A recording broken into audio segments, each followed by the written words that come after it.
PSC പരീക്ഷകളിൽ ആവർത്തിച്ച് ചോദിക്കാറുള്ള അനിഴം തിരുനാൾ മാർത്താണ്ഡവർമ്മയെക്കുറിച്ചുള്ള പ്രധാനപ്പെട്ട ചോദ്യങ്ങളും ഉത്തരങ്ങളുമാണ് നമ്മൾ ഇന്ന് ഈ വീഡിയോയിലൂടെ നോക്കാൻ പോകുന്നത്.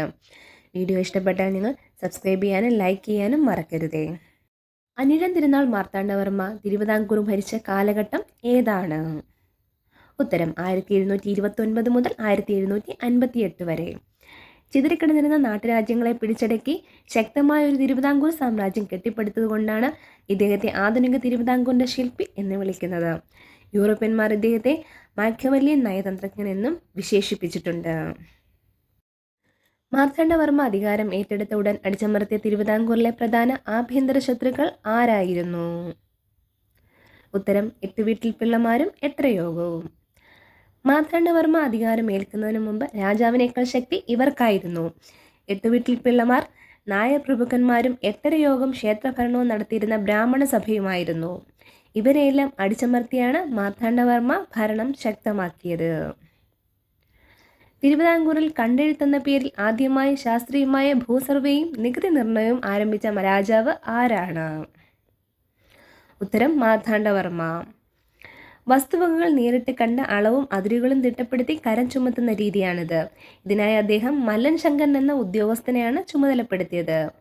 ഭൂമിയെ ദേവസ്വം, ബ്രഹ്മസ്വം, ദാനം, പണ്ടാരവക എന്നിങ്ങനെ 4ആയി തരംതിരിച്ചതും ഇതിലൂടെയാണ്.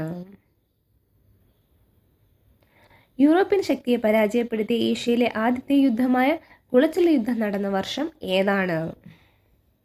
ഉത്തരം 1741 ഓഗസ്റ്റ് 10. മാർത്താണ്ഡവർമ്മയും ഡച്ചുകാരും തമ്മിലാണ് ഈ യുദ്ധം നടന്നത്. ഇതിൽ തടവുകാരനായി പിടിക്കപ്പെട്ട ഡച്ച് ക്യാപ്റ്റൻ ഡിനലോയെ പിന്നീട് മാർത്താണ്ഡവർമ്മ തിരുവിതാംകൂർ സൈന്യത്തിൻ്റെ വലിയ കപ്പിത്താനായി നിയമിച്ചു.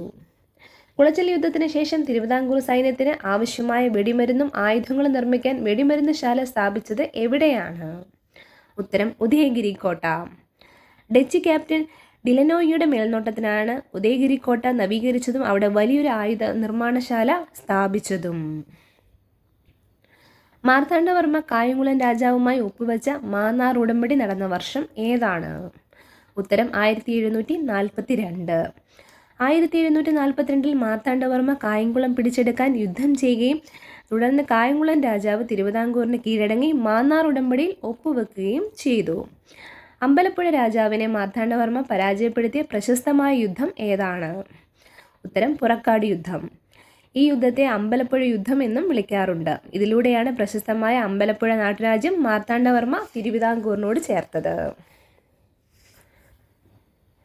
മാർത്താണ്ഡവർമ്മ തൻ്റെ രാജ്യം മുഴുവൻ കുലദൈവമായ ശ്രീപത്മനാഭന് സമർപ്പിച്ച തൃപ്പടിദാനം നടന്ന തീയതി എന്നാണ്?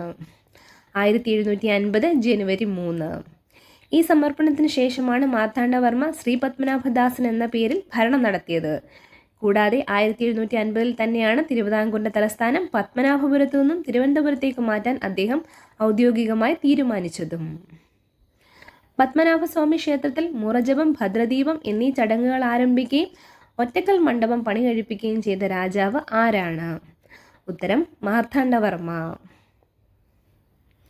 മാർത്താണ്ഡവർമ്മ ഡച്ചുകാരുമായി ഒപ്പുവെച്ച ഇതോടെ ഡച്ചുകാർക്ക് കേരളത്തിലുള്ള രാഷ്ട്രീയ സ്വാധീനം അവസാനിപ്പിച്ച ഉടമ്പടി ഏതാണ്? ഉത്തരം മാവേലിക്കര ഉടമ്പടി.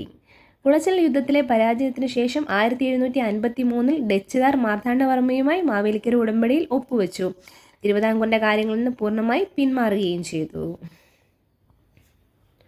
മാർത്താണ്ഡവർമ്മയുടെ മരണത്തിന് തൊട്ടു മുമ്പ് എനിക്ക് എൻ്റെ വലതുകൈ നഷ്ടപ്പെട്ടു എന്ന് അദ്ദേഹം വിശേഷിപ്പിച്ചത് ആരുടെ മരണത്തെക്കുറിച്ചാണ്? ഉത്തരം രാമയ്യൻ ദളവ. മാർത്താണ്ഡവർമ്മയുടെ വിശ്വസ്തനായ പ്രധാനമന്ത്രിയായിരുന്നു രാമയ്യൻ ദളവ. 1756 അദ്ദേഹം മരണപ്പെട്ടു. ഇതിനുശേഷം 2 വർഷം കഴിഞ്ഞപ്പോൾ 1758 മാർത്താണ്ഡവർമ്മയും അന്തരിച്ചു. കുളച്ചിൽ യുദ്ധ വിജയത്തിൻ്റെ സ്മാരകമായി മാർത്താണ്ഡവർമ്മ നിർമ്മിച്ചതാണ് കുളച്ചിൽ ജയസ്തംഭം കന്യാകുമാരിയിൽ. ഇന്ത്യയിലെ കല്ലുകൊണ്ട് നിർമ്മിച്ച ഏക വൃത്താകൃതിയിലുള്ള തീരദേശ കോട്ടയായ വട്ടക്കോട്ട നിർമ്മിച്ചത് മാർത്താണ്ഡവർമ്മയാണ്. തിരുവിതാംകൂറിൽ കുരുമുളക്, പുകയില എന്നിവയുടെ വ്യാപാരം സർക്കാർ കുത്തകയാക്കിയത് ഇദ്ദേഹമാണ്. ഏഷ്യയിലെ ഏറ്റവും വലിയ മരക്കെട്ടിടമായ പത്മനാഭപുരം കൊട്ടാരം നവീകരിച്ചത് മാർത്താണ്ഡവർമ്മയാണ്.